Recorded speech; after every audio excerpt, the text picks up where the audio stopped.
नीतीश कुमार जी ने आपको परेशान किया, हर्ट किया, अपमान किया और आपने गांठ बांध ली मन में। आप 2020 की आप बात कर रहे हैं चुनाव की, तो 2020 के चुनाव में बिहार विधानसभा के वो चुनाव थे और मैंने बिहारी फर्स्ट एक मैनिफेस्टो मैंने तैयार किया था जिसमें बिहार की जुड़ी हुई हर समस्या का समाधान है। बिहार में राजस्व कैसे बढ़ेगा, बिहार में आप रिलीजियस टूरिज्म को आप कैसे प्रमोट कर सकते हैं, एग्रो प्रो स्टेट है हमारा, वहाँ पे फार्मर्स की समस्याओं को आप कैसे हल कर सकते हैं, वहीं पे प्रोसेसिंग यूनिट्स लगाकर वहाँ के उत्पादन को आप कैसे आप देश विदेशों में आप भिजवा और सकते हैं। नीतीश कुमार की पार्टी को खिसका के कैसे 43 पर ला सकते हैं। आपने वो पूरा चुनाव नीतीश जी के खिलाफ लड़ा। नहीं, मैंने उनके खिलाफ नहीं लड़ा। मैंने बिहारी फर्स्ट को मैं चाहता था कि सरकारी एजेंडे का हिस्सा बनाया जा सके। गठबंधन के भीतर उसको लेकर एक आम सहमति नहीं बनी। मेरे पास दो विकल्प थे, या तो मैं ऑल्टरनेटिव अलायंस में जाता which was with RJD and Congress and everything, but फिर मोदी का हनुमान हूँ, ये भी नहीं कर सकता था, तो उनके खिलाफ भी नहीं जा सकता था। तो उस वक्त पार्टी ने यह निर्णय लिया कि हम लोग अकेले चुनाव लड़ेंगे और हम लोग लड़े ईमानदारी से। जीतने के लिए हम लोग चुनाव लड़े, जीते नहीं, बट हाँ नुकसान हुआ थोड़ा बहुत। आपका तो कम नुकसान हुआ, नीतीश जी का ज्यादा हुआ। वो कहते हैं कि नीतीश जी का घर फूंक के तमाशा देखा चिराग ने। कतई नहीं बिल्कुल भी नहीं। मैं उनमें से हूँ ही नहीं कि दूसरों के दुख पे मैं खुशी मनाऊं। अपनी अचीवमेंट्स में प्राउड जरूर फील करता हूं, बट दूसरों को दुखी देखकर खुश होने वालों में से नहीं। ये बात किसी और ने नहीं कही, आपके चाचा पशुपति पारस। आज पूछेगा उनसे क्या कहेंगे। अब तो परिस्थितियां बदल गई, लेकिन उस वक्त उन्होंने कहा था कि चिराग ने मुझसे कहा कि नीतीश कुमार को राजनीतिक तौर पे मैं ख़त्म करना चाहता हूं। बिल्कुल नहीं। देखिए, मैं हमेशा पद का, रुतबे का, तजुर्बे का सम्मान करने वाला आदमी हूँ और अभी शुरुआत है मेरी राजनीति की। मैं कतई उस स्तर पे नहीं हूँ कि राजनीति के धुरंधरों से मैं इस तरीके की भावना रख सकूँ या इस तरीके का बदला एज यू सेड मैं ले सकूं। मेरी वो हैसियत नहीं है। मेरे मुख्यमंत्री पिछले 20 सालों से मेरे प्रदेश के मुख्यमंत्री हैं।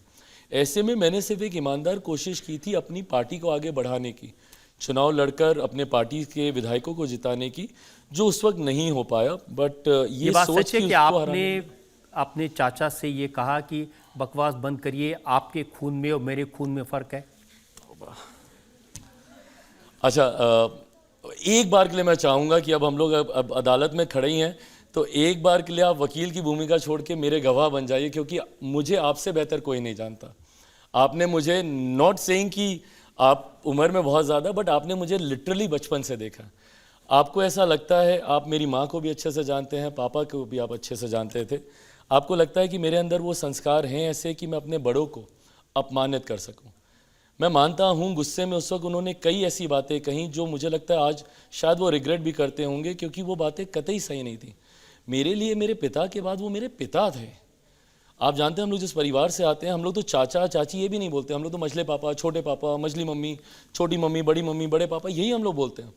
तो ऐसे में मेरे पापा के बाद वो मेरे पापा थे, तो उनके लिए ऐसे शब्दों का इस्तेमाल करना, अब ठीक है वो गुस्से में थे, नाराज थे, बट मुझे तकलीफ इस बात की है कि अगर मैं उनका अपना सगा बेटा होता, रजत सर मुझे बताइएगा, अगर मैं उनका अपना सगा बेटा होता, क्या तब भी वो मेरे साथ ऐसा ही करते? क्या वो मुझे एक बार बैठाकर, अगर मुझसे कहीं नाराजगी भी थी, मेरा कान पकड़ सकते थे, मुझे 2 थप्पड़ मार सकते थे, मुझे डांट सकते थे, समझा सकते थे, एक बार तो बोलते मुझे कुछ कि कोई तकलीफ है? पर वही है ना कि उन्होंने मुझे कभी अपना बड़ा बेटा माना ही नहीं। एक बार दिल से अपना बेटा मान लेते, ये तकलीफ कभी होती ही नहीं। चिराग, जो मेरे आपके आप पिता रामविलास जी से संबंध रहे थे, जो मेरे आपसे संबंध है, उसको देखते मेरे लिए बड़ा मुश्किल है ये सवाल पूछना, लेकिन मेरा काम है। प्रिंस, उसने ये कहा कि मेरे पिता का अपमान हुआ, इसलिए हमने पार्टी तोड़ दी, इसलिए हम परिवार से अलग हो गए। He was like my kid brother, मतलब वो मेरा भाई नहीं, मेरा बेटा था। आप अभी भी आप जाकर देख लीजिए, केंद्रीय विद्यालय गोल मार्केट में जो इनकी शाखा है, वहाँ पे उसकी रिपोर्ट कार्ड्स मैं साइन करता था, उसकी पीटीएस में मैं जाता था। जिसको मैंने बेटे की तरह पाला, बायो पढ़ाता था, उसको मैथ्स पढ़ाता था, इंग्लिश सिखाता था, ग्रूमिंग करता था उसकी। ऐसे में आज वो इस तरीके से, और मुझे तकलीफ इस बात की नहीं है कि मेरे बारे में क्या बोल रहा है, मुझे तकलीफ इस बात की है कि वो मेरी माँ, जो उसके लिए बड़ी मम्मी बड़ी मम्मी बड़ी मम्मी थी, आज राजनीतिक द्वेष इतने ज़्यादा हो गए कि आप उनका नाम ले रहे हैं, और वो भी गलत नाम ले रहे हैं। मेरी माँ, आप भी जानते हैं कि वो सरदारनी है, पंजाबी हैं, और पंजाबियों में शर्मा नहीं टाइटल होते हैं वहाँ पे। वो उनका गलत नाम लेकर बोलता है रीना शर्मा पासवान, वो कौर हैं वहाँ पे, कौर सिंह सरदारों में वही टाइटल्स इस्तेमाल होते हैं। रीना शर्मा पासवान उनका नाम लेकर वो बोलने लगा। मुझे नहीं लगता कि कोई भी बात इतनी ज़्यादा बुरी हो सकती है कि आप रिश्तों की मर्यादा को ऐसे तार तार कर दें। देखिए, जिनको आप मंझले पापा कहते थे, अगर वो नाराज़ थे, वो कुछ कर रहे थे, तो आप उनके पास जाते, उनसे बात करते, मनाने की कोशिश करते? ये मिसिंग लिंक है। मैं गया था, बल्कि मैं टाइफॉइड में था उस वक्त। मुझे भी न्यूज़ से ही पता चला कि ये सब हुआ। 13 जून की वो रात थी रजा सर, 13 जून 2021 की वो रात थी जब मुझे न्यूज़ के माध्यम से पता चला कि ऐसे ऐसे पार्टी परिवार में टूट हुई है। एंड नेक्स्ट मॉर्निंग 14 जून की सुबह, और वो सारे विजुअल्स यूट्यूब पे भी हैं, आपके आर्काइव्स में भी होंगे। मैं बीमार चल रहा था, टाइफॉइड था मुझे, हाथ में कैंडुला लगा हुआ था, ड्रिप चल रही थी।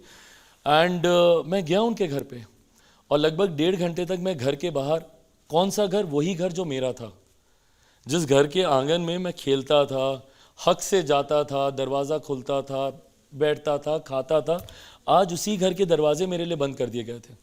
1.5 घंटे तक उस बीमारी की हालत में मैं बाहर गाड़ी में ही मैं बैठा रहा। 1.5 घंटे के बाद जब दरवाज़ा खुलता है, मैं घर के अंदर जाता हूँ, और सबसे पहले मुझे मछली मम्मी चाची हमारी वो दिखाई देती हैं। मैं जाता हूँ, मैं उनके पाँव छूता हूँ, वो 2 कदम पीछे कर लेती हैं और मुझे बोलती हैं कि तुम्हारे साथ जो हो रहा है अच्छा हो रहा है। एक माँ अपने बेटे को ऐसे कर्ज कर सकती है कि तुम्हारे साथ जो हो रहा है अच्छा हो रहा है।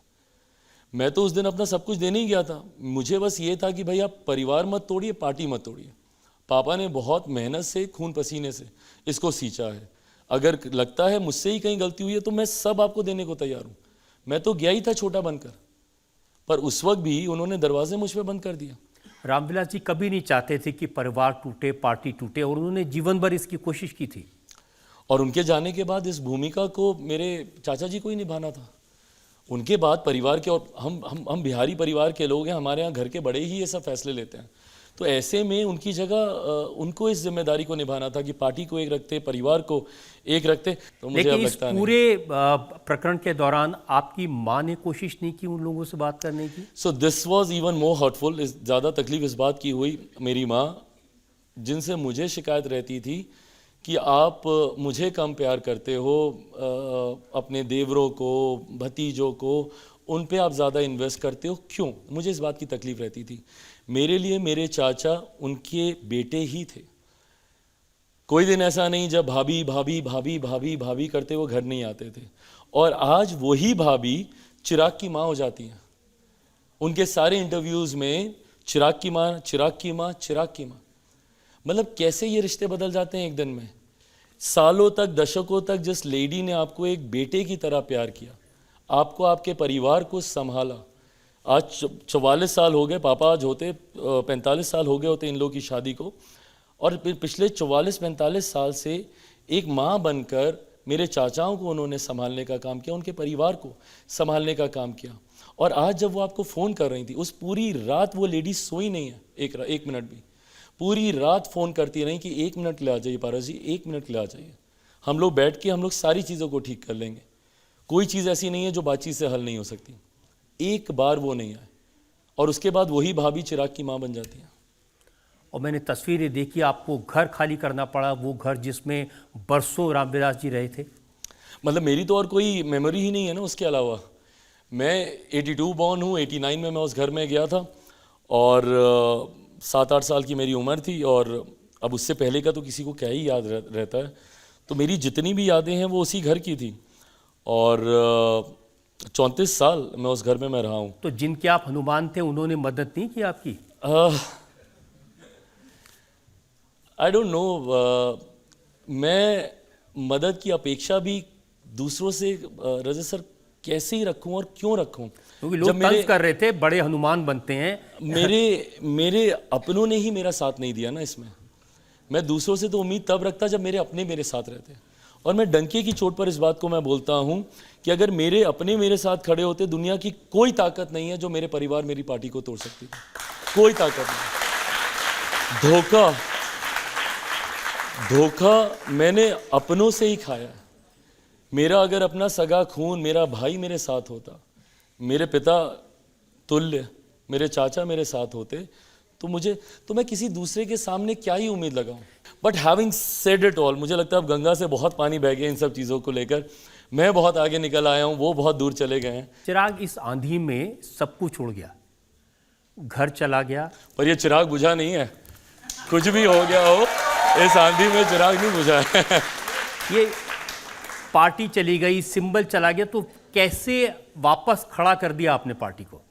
अब पापा ने ना गाहे बगाहे, he never actually taught me politically क्या करना है नहीं करना है, बट कई बार उन्होंने मुझे कहा था कि जब जीवन में कुछ समझ में नहीं आए, आगे अंधेरा दिखे, क्लैरिटी ऑफ थॉट्स नहीं हो, कन्फ्यूजन हो, विपरीत समय हो, डिफ़िकल्ट टाइम्स हो, ऐसे में बस लोगों के बीच जाना, उनके बीच जाना, अपने आप तुमको रास्ता दिखता रहेगा। And this is exactly what I did. 13 जून को ये सब हुआ। 5 जुलाई को पापा का बर्थडे होता, उनके बर्थडे के दिन आई स्टार्टेड दिस आशीर्वाद यात्रा। हाजीपुर से मैंने इसकी शुरुआत की थी और ये 1.5-2 साल तक लगातार ये यात्रा चलती गई। And here I am.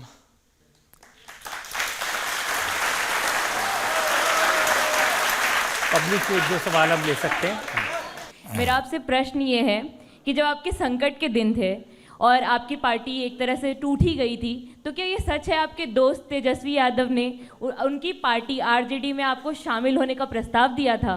ना ऐसा कोई प्रस्ताव आया था, ना भविष्य में ऐसे किसी प्रस्ताव की गुंजाइश है। मेरी अपनी पार्टी है, गठबंधन में रहेंगे, मजबूती के साथ रहेंगे, बट किसी के साथ मर्ज नहीं करूंगा। बुरे वक्त में आपकी पड़ोसन सोनिया जी का भी कोई मैसेज नहीं आया? Well, I'm thinking of it now. नहीं। और भविष्य में इस बात की कोई संभावना है आप कभी राहुल गांधी के साथ जाएंगे? Well, कहा जाता है you should never say never, but I think this is one thing I can surely say never. तो आपके गठबंधन की कितनी सीटें आ जाएंगी बिहार में? गठबंधन की अगर आप बात करें, मैं दावे के साथ कहता हूं 40 की 40 सीटें। अब मैं बताता भी हूं, कारण है मेरे इस दावे का। 2019 का चुनाव हम लोग मात्र 3 दल मिलकर लड़ रहे थे, भारतीय जनता पार्टी, जनता दल यूनाइटेड, लोक जनशक्ति पार्टी। हम लोग सिर्फ 3 दल थे, हम लोगों ने 40 में से 39 सीटें जीती।